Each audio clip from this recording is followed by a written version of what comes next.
Hi, this is EnigmaHood doing a review of Sonic Colors. Sonic Colors is the best 3D Sonic game ever created. I just want to get that out of the way before anything else. This game eschews all the gimmicky gameplay styles from the previous games, has no camera angle problems, no town missions to artificially extend the length of the game, and no oversaturation of Sonic characters to detract from the main character Sonic. The plot in the game is actually pretty good. It's simple and doesn't take itself too seriously at all. Eggman is claiming he is making amends for his transgressions in the past and building an amusement park. Of course, it turns out it's just a front for him kidnapping aliens called Wisps, and Sonic and Tails have to stop him. Unlike previous Sonic games, the story doesn't detract from the gameplay at all. In fact, as soon as you start the game, you immediately begin the first mission, and there's no overly long or boring introduction. When the storyline cutscenes do begin, they are much more palatable than the cutscenes in previous Sonic games. Sonic and Tails have new voice actors, and although opinions are mixed about them, I found them to be great.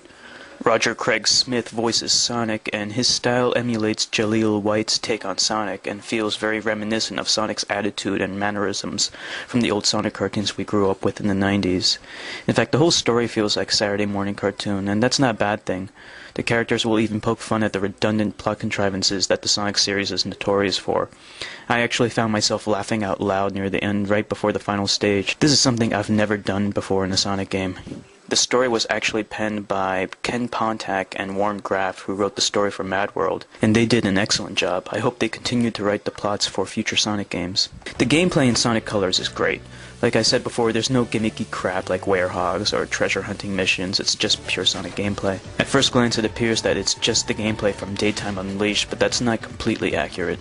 Daytime Unleashed had a focus on 3D gameplay, behind the back running towards the background at breakneck speed, with a few 2D sections thrown in for good measure. The 2D sections in Unleashed seem more of an afterthought and didn't control very well. But in Sonic Colors, the 2D sections are the main focus of the gameplay. Sonic controls much better in these segments than he did in Unleashed.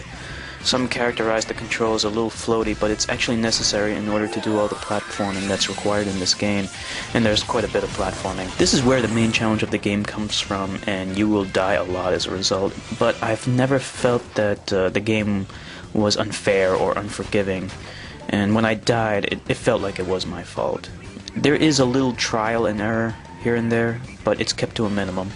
The vast majority of the gameplay is in the 2D perspective, and while that's alright, I did feel like they could have done more with the 3D segments.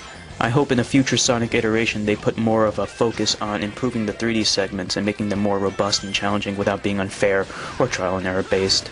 The Wisps are the new gameplay mechanic in Sonic Colors, and unlike previous gameplay innovations in older Sonic games, this new Wisp mechanic works very well.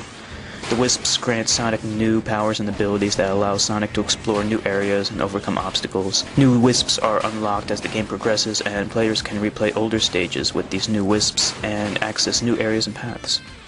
Sonic Colors also brings back the element of exploration that the old 2D games had. Scattered on each level are red rings hidden in the level that players are encouraged to find. These rings unlock bonuses and enhance the replayability of the game tremendously. However, the game is quite short, sadly. If a player breezes through the game without going back to previous stages to improve their score or explore new Wisps, the game can be completed in as little as 5 or 6 hours. The graphics in Sonic Colors are amazing, definitely one of the best looking titles found on the Wii. Sonic Team really put a lot of effort into making Sonic look great. He looks even better than he did in the Wii version of Unleashed. The colors are vibrant and all the stage themes are unique and well made. Sound in Sonic Colors is also equally amazing. The music is top-notch. Jean Paul from the American band Cash Cash performed the main theme and the ending theme, Reach for the Stars and Speak with Your Heart. The stage music is also great, very melodic tracks that mesh perfectly with their respective level themes. Sonic Colors is the game that has revitalized Sonic in 3D and on the main console platforms.